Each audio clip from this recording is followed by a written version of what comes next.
Imagine being attacked with words, a cruel comment, an unfair criticism, a disguised provocation.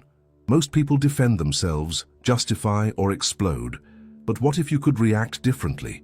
What if, in the very moment of the attack, you became a wall of calm, a cold mirror that reflects the blow effortlessly?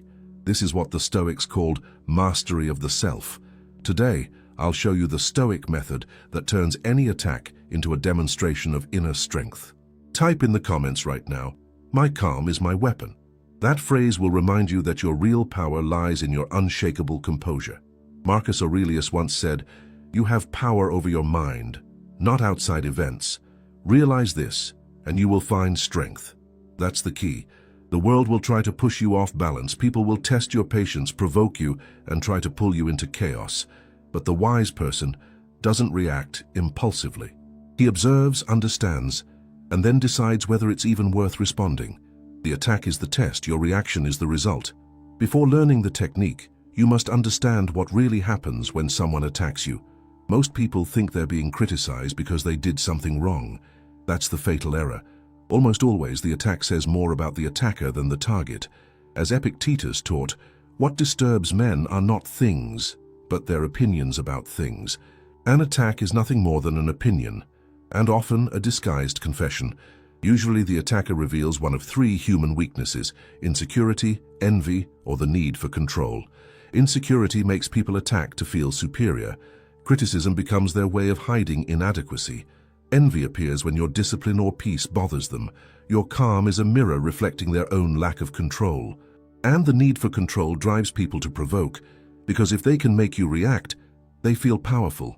Once you understand this, the attack changes form. It's no longer an arrow, it's information. It's no longer personal, it's psychological data. You stop being the target and become the observer.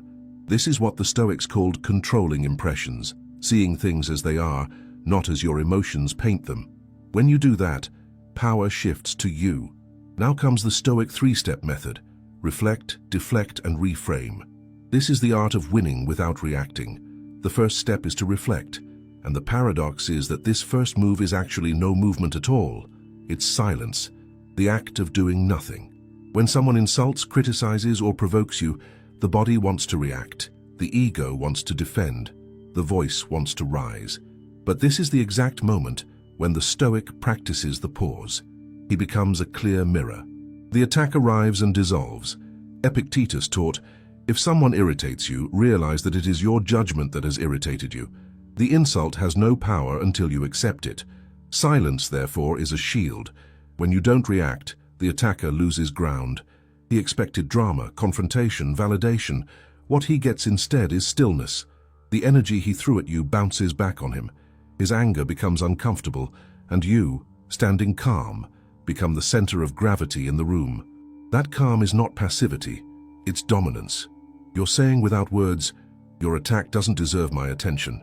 Marcus Aurelius wrote, the best revenge is not to be like your enemy. When you stay calm, you win the attack without needing to win the argument. Mastering this first step gives you time, and within that time lies freedom. The second step is to deflect. If silence is the shield, deflection is the sword. After the pause comes the question.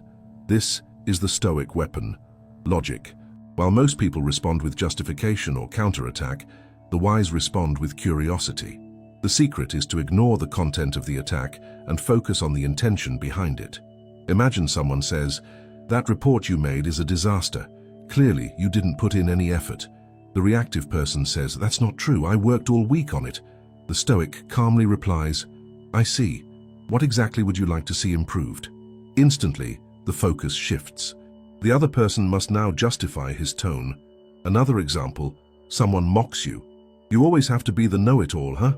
The normal answer would be, "I'm not a know-it-all, I just gave my opinion." The Stoic answer, "I sense a lot of intensity in your tone. Is everything okay?" Suddenly, the aggressor becomes the one under observation. Third example, the vague accusation, "You never listen to anyone." The reactive response, "Of course I do." The Stoic one, "Thanks for pointing that out. Could you give me a specific example so I can understand better?" The attack falls apart. Emotion loses to clarity. These questions are psychological keys. They appear calm, but they dismantle the aggressor's frame.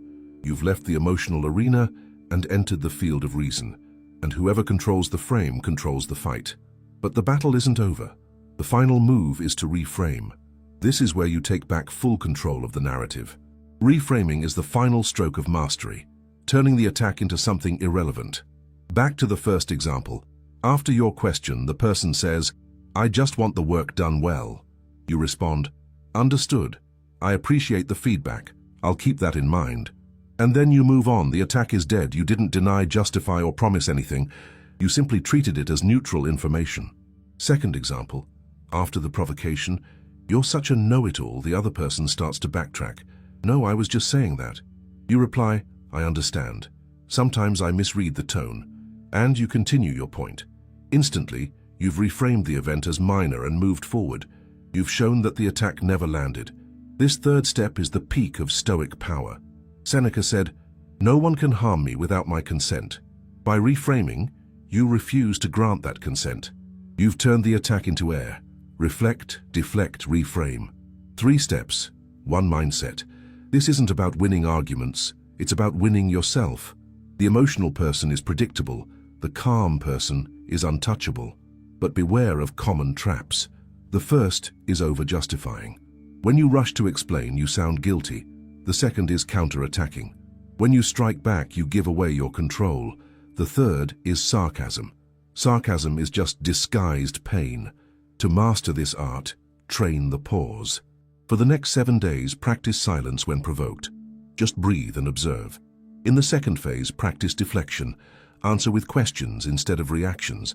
In the third, practice reframing. End conversations with serenity. With time, something inside you shifts.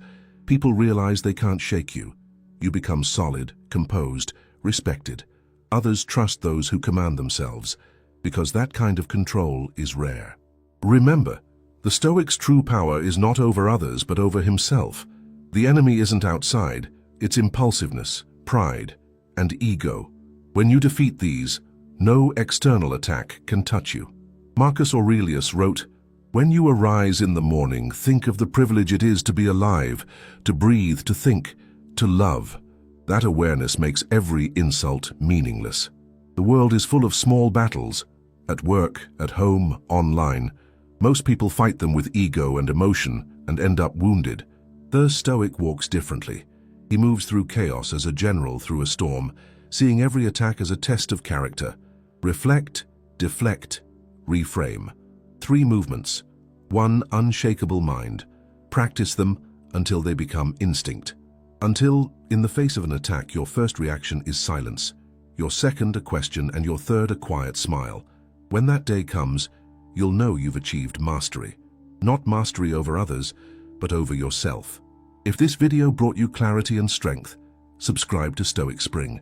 Every video here is a lesson to strengthen your mind, protect your peace, and grow in maturity. Because when you make it a habit to care for your inner peace, you become a fortress that no attack can ever break. Write in the comments which step you'll practice first.